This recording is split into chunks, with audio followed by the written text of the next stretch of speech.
All right, just before we go into the conversation, Biko, I heard reports that Nigerian army has captured notorious ESN and IPOB commander, Gentle the Yahoo. What can you tell us about it? Yes, before the program, I was receiving calls from viewers, from friends, from even some Nigerians outside of our country, and they wanted to know the true situation. You know, since he summarily executed some youths who were part of his gang, many people had been worried that why should we have this kind of individual on the loose, taking lives and generally doing whatever pleased him. So, and we challenged the security agencies to deal with the matter. Yes. So, in the past, efforts have been made to capture him and bring him to justice. But this time around, the Nigerian Army 34 Division, 34 Brigade under 82 Division in Enugu. The 34 Brigade is based in Owerri. Okay. So they stormed his community, the community that is Aku Ihube. It's a village in Okigwe local government that shares boundary with Imo and Abia, it shares boundary with Abia and Anambra. And they went on foot. The soldiers trekked for close to 4 hours. You know, they didn't want to use armored vehicles like they did in the past. It was more like a commando mission. And they had his house surrounded. Then the strike team went in. Gentle's boys were firing from the ceiling, and our troops returned fire, open fire. And when they saw that the guys who were firing from the roof were not going to come down, those on the outer cordon continued to fire. The army had no choice but to set the building ablaze. Once the building was set ablaze, 2 females and 3 males jumped out of the building, and they attempted to escape, but the army opened fire. There were still 3 persons left in the roof who refused to surrender, to come out. They remained there. One of them was his 2IC, who eventually jumped out and scaled the wall. But the troops fired on him. They killed his 2IC, and the 2 females, the 2 women who were with them, were also killed, as well as 2 males. But at this time, what I can report is that the soldiers recovered those 2 corpses of the male fighters, but they cannot confirm yet whether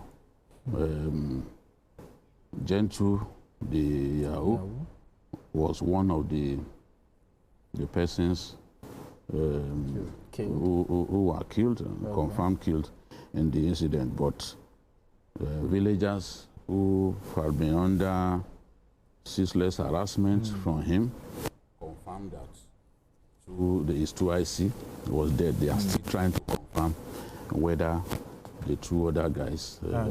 So we'll just wait as events. Yes, you know, we just have to wait and get confirmation. But we know that there was a big operation involving the Nigerian Army, the surface troops who entered this community through NATO village and had his house surrounded. No escape for him. it's possible that it's one of the dead, but they are in the process of confirming that. Identifying. Yes, and it's possible that I found a way to escape. We cannot say categorically at this time. In the fullness of time, the true situation will be confirmed, and the Nigerian Army will be able to tell us that this is the situation. They can confirm that Gentle, the Yahoo, has been killed, but we have to wait. Situations like this, post-operation examinations, you know, are being conducted in the whole area to know maybe even he suffered injuries and succumbed to his injuries.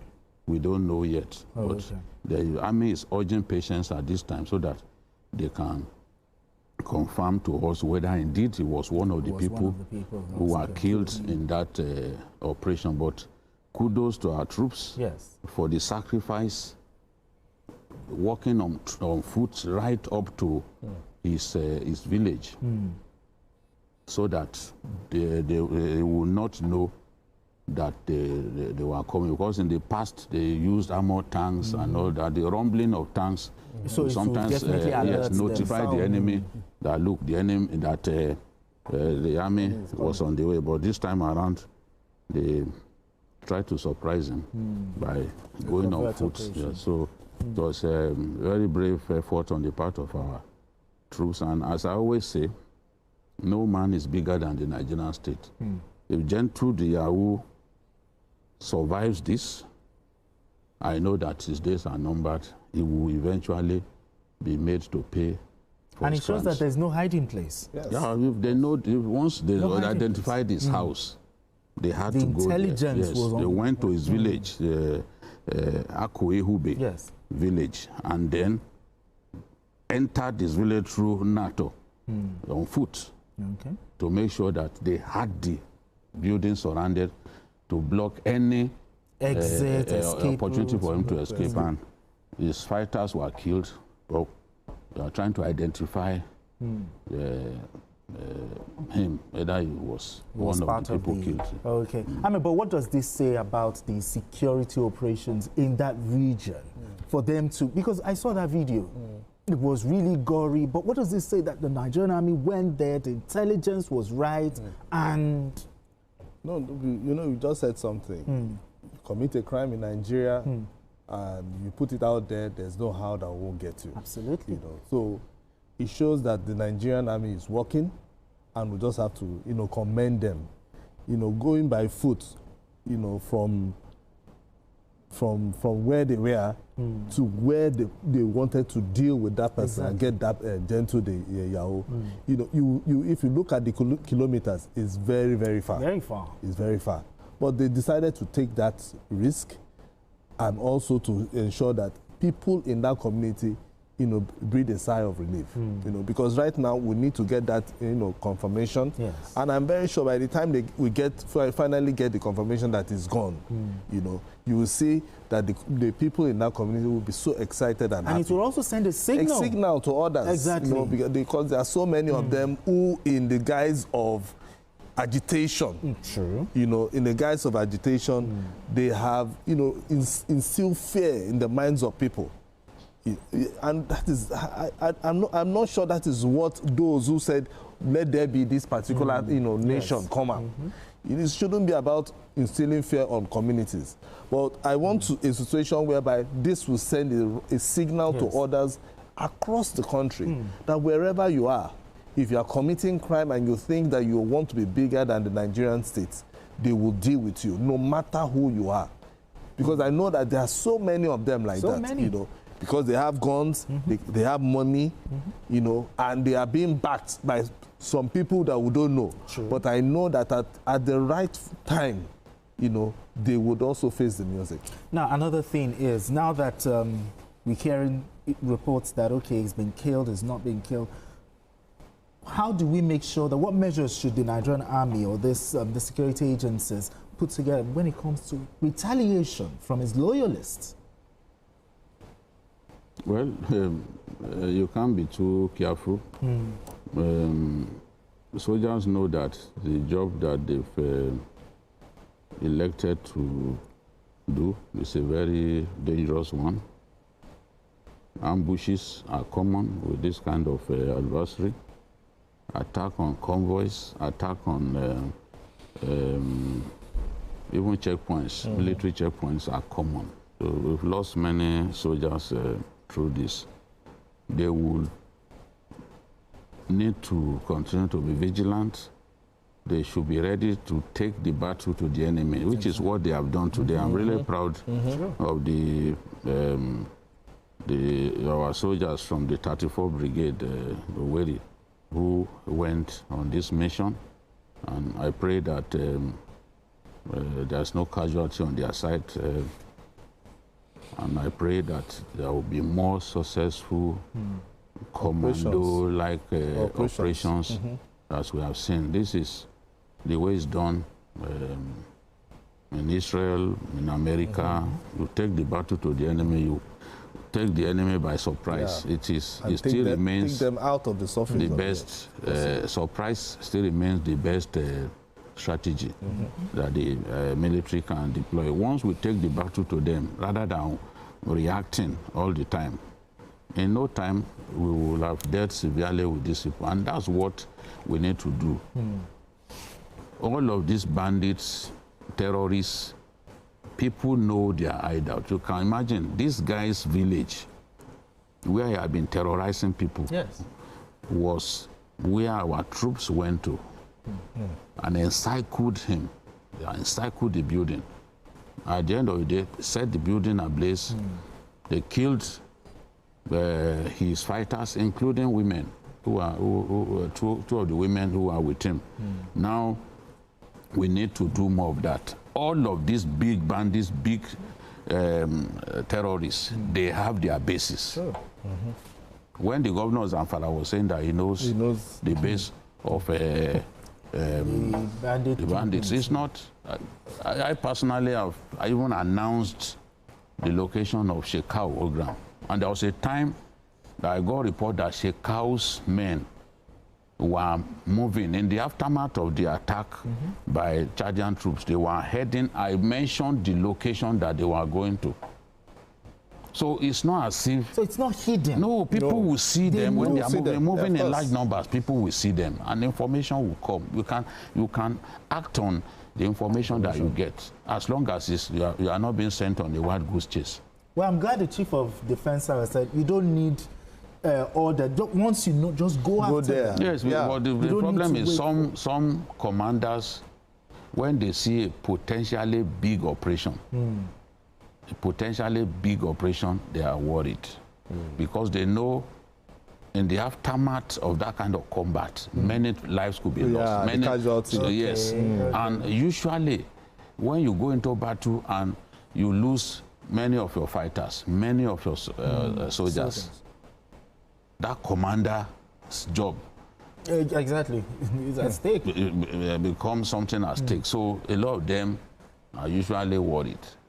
We are not like Saddam Hussein, for example. You know, Saddam Hussein told the Americans, he said, your society can't stand 50,000 dead in a war. He said, in the battle for Fao Peninsula alone, I lost Fao Peninsula, just one phase of the battle, I lost more than 50,000 troops. That's in the war with Iran.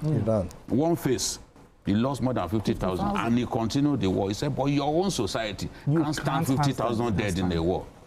50,000 died in the Vietnam War. America didn't lose Vietnam War. Every phase of the Vietnam War, America won. But the casualties were high. And the people kept saying, okay, come back home. So this is the thing. As a war historian, I know that those big countries, their people don't want too much their people to die. And when there's large casualties, they start saying, come home, come home. That's the thing. The people like Saddam, a big-time dictator, he had nothing to fear. He was unfazed. Nobody would tell him, oh, yeah, stop fighting. No, he continued to fight. He continued to fight. That war, the Iran war, hundreds of thousands of people lost their lives. Lost. Oh dear. But they continue to fight. So this is the thing. Commanders are always afraid to lose people in battle. Oh, okay. Some of the best commanders that we've had in Operation Hadinkai, Okay. they were doing very well, and then a setback came. A setback involving big loss of lives. They were removed. I can count some of those commanders, some of the most excellent soldiers that we've ever had, excellent officers. You know, the moment one big setback came, how many lives were lost? They will not remember the good ones, the good things, successes. the Yes. successes. The success. There was a general who built a road right into Sambisa. One of the finest officers. They built a road leading into Sambisa to make it easy for troops to advance on that area. But there was one big setback, and that was it. But anyway, I wish you could talk about. Alright guys, thank you for staying to the end of this video. This is Prospect Channels TV. What's your take on this? Let's hear from you. Drop your comment below the comment section. Share this video, make it go viral so that Nigerians can understand how the matter they be today. Thank you and bye for now.